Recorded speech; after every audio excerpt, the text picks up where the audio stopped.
Every day you delay is another day you bury your potential. You weren't born to live with ideas that never see daylight. You weren't born to sit on your gift. Potential is proof that you haven't done it yet. And if you're not careful, your future will become just a memory of what you could have been.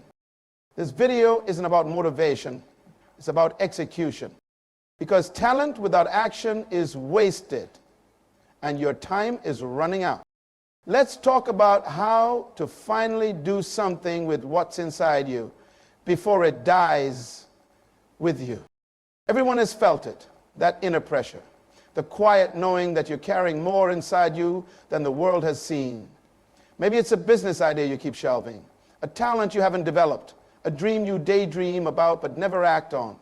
And while the world around you moves forward, you're stuck with this haunting feeling, I could be more than this. That's the reality of potential. It's the untapped, the unused, the unseen capacity within you. But here's the painful truth. Potential means you haven't done it yet. That quote from Dr. Myles Munroe challenges us to stop romanticizing what's inside and start doing something about it. Because having potential is not enough. Potential without productivity is wasted energy. It's a life half lived. Let's think of it like this. Imagine being born with the ingredients to bake the best cake the world has ever tasted. The flour, sugar, eggs, vanilla, all premium. But if those ingredients sit on your shelf for decades, what good are they? The world never tastes your cake. And you, despite having everything, never become the baker you are meant to be. That's the tragedy of potential. So many people live in this space. They go to the grave still carrying songs they never sang, books they never wrote, businesses they never launched, relationships they never healed, not because they lack the ability, but because they never moved beyond intention to execution. We confuse dreaming with doing, but dreams are cheap. Everyone has them. What matters is what you build. Potential is sexy. It gets people's attention. People will say you've got so much potential and will wear it like a badge of honor. But if you're not careful, it becomes a comfort zone. You start using potential as an excuse. I'm just waiting for the right time. I'm working on it. I'm almost ready. Years pass, and the only thing you've perfected is procrastination. Why does this happen? One reason is fear. The moment you try, you risk failure. As long as your dream lives in your head, it's perfect. But the second you put it into the world, it becomes vulnerable. It can be judged, criticized, rejected. So we protect it by keeping it locked up, safe, untouched. But in doing so, we keep ourselves locked up too. Another reason is comfort. Execution is hard. It takes discipline, focus, sacrifice. And let's be honest, comfort is easier. Binge watching is easier than building a brand. Talking about goals is easier than hitting the gym. Scrolling on your phone is easier than writing that business plan. So we choose easy. But here's the cost, a life of regret. Regret is the byproduct of unexpressed potential. It's the feeling you get when you realize time has passed and you didn't make the most of it. And the scary thing about time, you never get it back. You don't get a refund on unused hours. The clock is ticking whether you use your gifts or not. So what do we do about it? The first step is to acknowledge that potential is not enough. It's only the starting point. Productivity is the goal. Your job is to turn the invisible into the visible, to convert ideas into action, to take what's inside and bring it outside, because greatness isn't what you carry. Greatness is what you produce. Let's redefine success, not as having dreams, but as achieving results. Success is when the gap between who you are and who you could be starts to close. It's when your actions finally match your capacity. It's when you stop being full of potential and start being full of progress. And that takes intentionality. you don't drift into productivity. You choose it. You plan it. You structure your life around it. And most importantly, you execute, you get up, show up, and put in the reps even when you don't feel like it. Think of the most successful people in the world. They aren't the ones with the most talent. They're the ones who turn talent into systems, into daily habits, into output. They weren't afraid to start messy, to be judged, to fail forward. They were more committed to growth than to perfection. Because perfection is another trap. It keeps you waiting for the perfect time, the perfect conditions, the perfect plan. But the truth is, none of that exists. Waiting for perfection is just fear in disguise. Start where you are. Use what you have. You'll get better as you go. You don't even need more inspiration. You need more action. You don't need a bigger dream. You need a better strategy. You don't need another motivational quote. You need to execute what you already know. Potential is a seed. It only becomes fruit when planted, watered, and cultivated over time. And here's the kicker, not every seed grows, only the ones that are given the right conditions.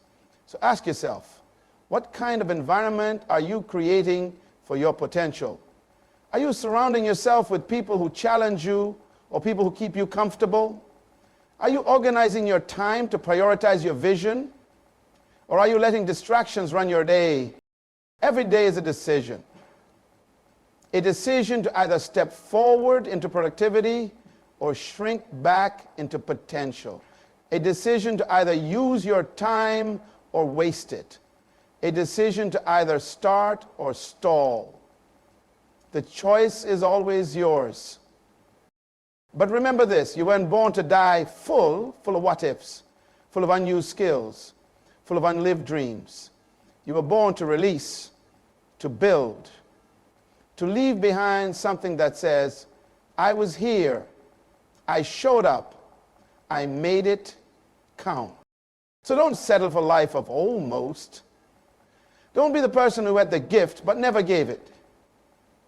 Be the one who broke the limits, who pushed past fear, who produced results. That's how you honor your potential, by manifesting it. Because potential without execution is a fantasy. But potential with action, that's legacy. In part one, we addressed the painful truth. Potential by itself isn't enough. It's a promise, not a product. But knowing that you're full of potential won't change your life. Doing something with it will. So now let's shift. Let's talk about how to actually move from dreaming to doing, from wishing to working, from potential to productivity. One of the biggest lies we tell ourselves is that we're waiting for the right time. But here's the reality. There is no perfect time. There will always be something, distractions, obligations, uncertainty. Life doesn't pause for you to chase your dreams. You have to learn how to move in the middle of the mess. Productivity starts the moment you decide to stop postponing your life. The first principle of moving into productivity is clarity. You can't manifest what's inside you if you don't define what it is. What's the vision? What problem are you here to solve? What skill do you have that the world needs? Vague dreams lead to vague actions. Get specific, write it down, define your outcome clearly enough that you could measure progress against it. And once you know what you want, the next step is reverse engineering the process. Don't just admire the goal, map it. Break it down into small, doable steps. If your dream is to write a book, your first step isn't publishing, it's writing one paragraph today. If your dream is to start a business, your first step might be learning how to pitch your idea. Productivity is about converting big dreams into small daily actions. Let's talk about discipline, the muscle that converts potential into results. Discipline is doing what needs to be done even when you don't feel like it. Feelings are fleeting, systems are stable. High performers don't rely on motivation, they rely on structure. They have routines that anchor their effort, habits that make success automatic. And it's not about doing everything at once. It's about consistency. A little progress every day compounds over time. You won't always see immediate results, but if you show up daily, momentum builds. Execution becomes a rhythm. Momentum becomes fuel. You go from forcing action to flowing in it. But what kills discipline? Distraction.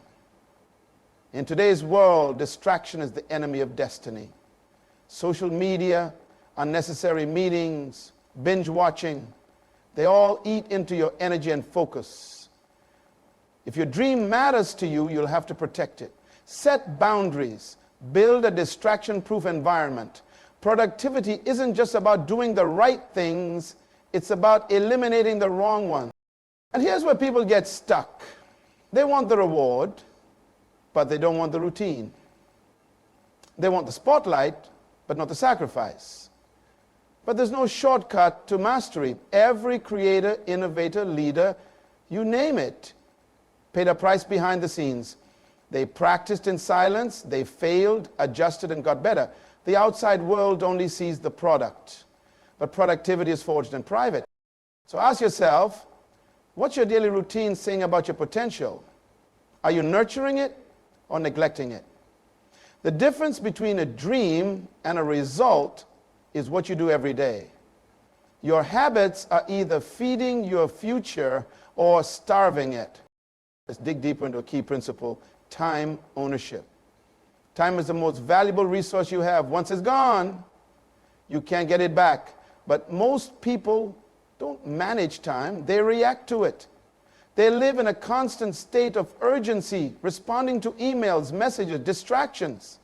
Productivity requires the opposite: living proactively, planning ahead, blocking your time, prioritizing your purpose. Start scheduling time for your dream like it's non-negotiable. Put it on your calendar. Treat it with the same seriousness you treat a job interview or a doctor's appointment. Because when you consistently show up for your vision, it starts showing up for you. Let's also talk about one of the most overlooked keys to productivity: accountability.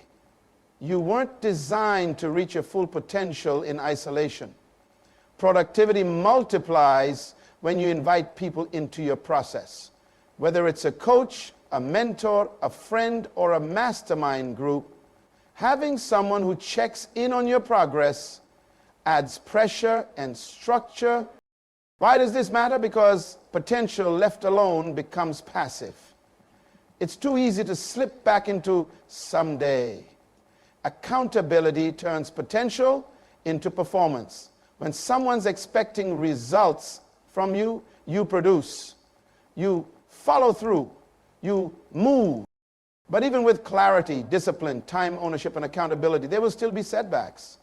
Things won't always go to plan. You'll face failure, criticism, delays. The key is to not let it paralyze you. Failure is not the enemy of potential. Inaction is. Mistakes are data.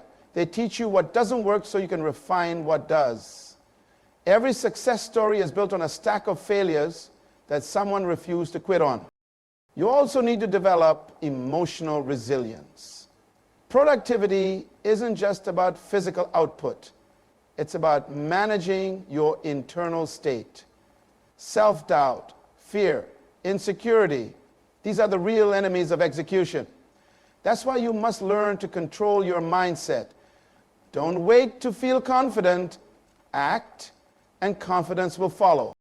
You must also avoid the trap of comparison. Nothing kills productivity faster than measuring your progress against someone else's highlight reel. Everyone's journey is different. Focus on your race. Celebrate your progress. Track your own metrics. Productivity is personal.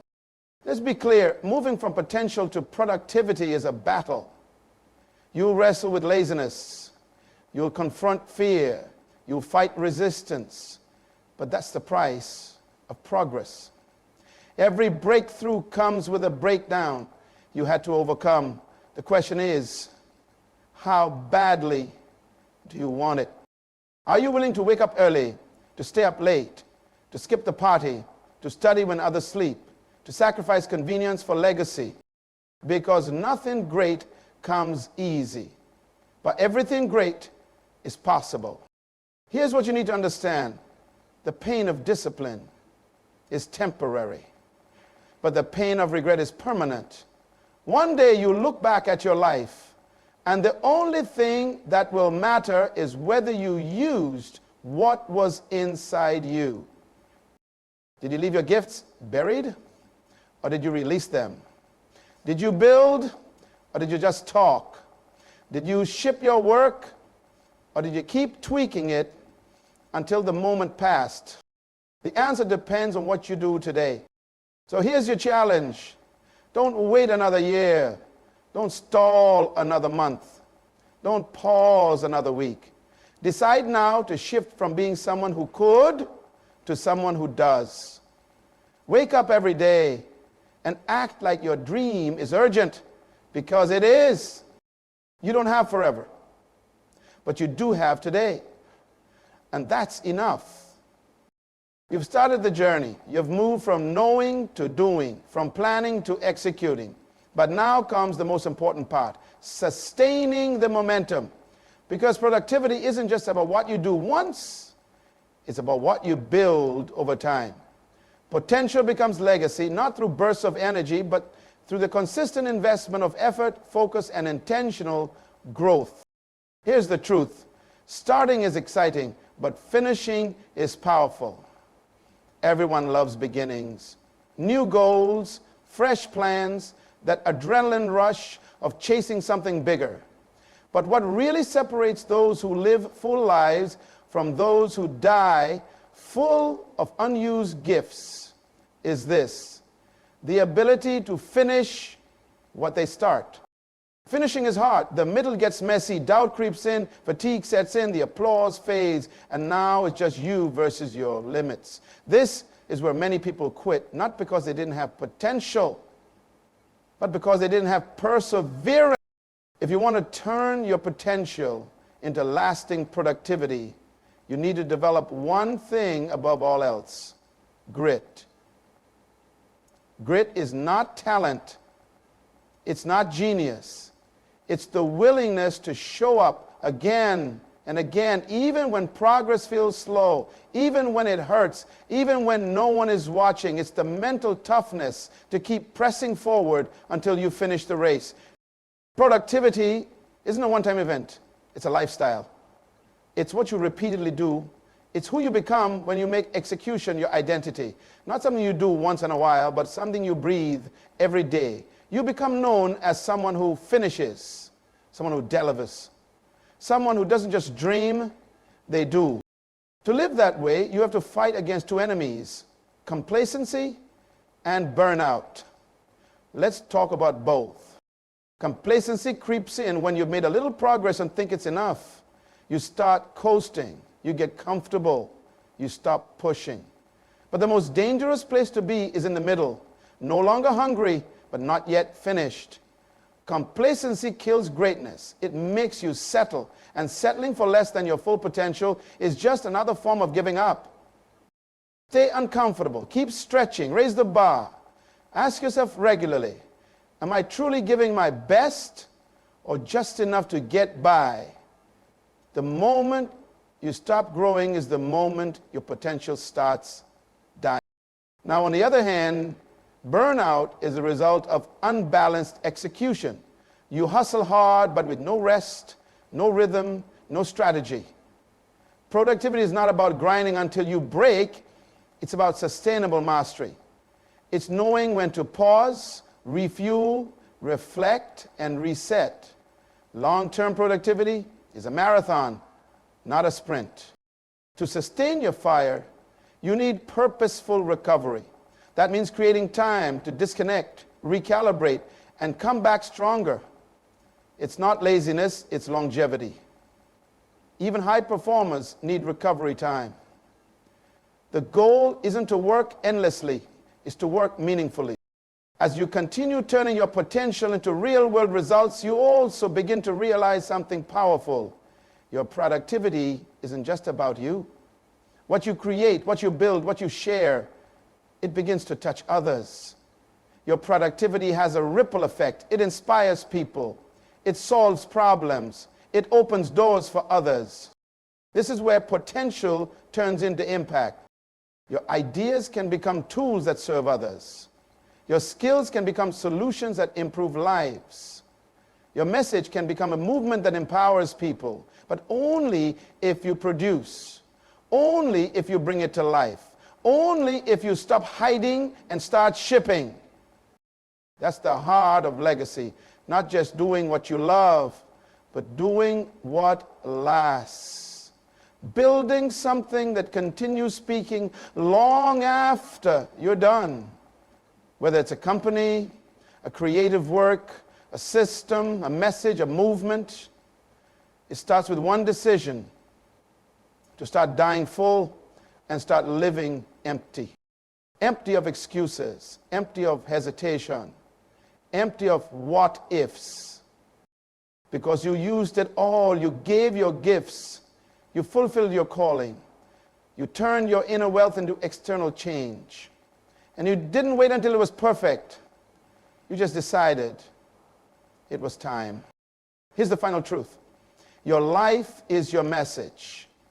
Not your words, but your output. What you did with what you were given.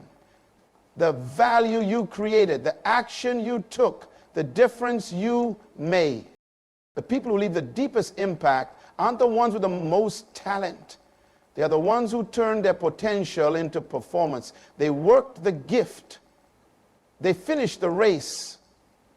They emptied themselves into something bigger than them. And that can be you. You have ideas the world is waiting on. You have solutions only you can create. You have a voice that someone needs to hear. But none of it matters if you stay stuck in potential. Don't be the one who almost did something great. Be the one who left no potential unused. So here's your final challenge. Take action today. Start small if you have to, but start. Build systems, not just excitement. Discipline, not just inspiration. Commit to your own greatness, not as a dream, but as a response. Leave nothing buried. Extract every skill, every idea, every ounce of creativity within you. Because potential is not the goal, productivity is. And productivity is how you honor what's inside you. It's how you finish your life. Not full of regret, but full of results. Not full of unused potential, but full of unleashed power. Not full of dreams, but full of impact. Don't die full, die empty, die finished, die fulfilled, because that's the only way to truly live.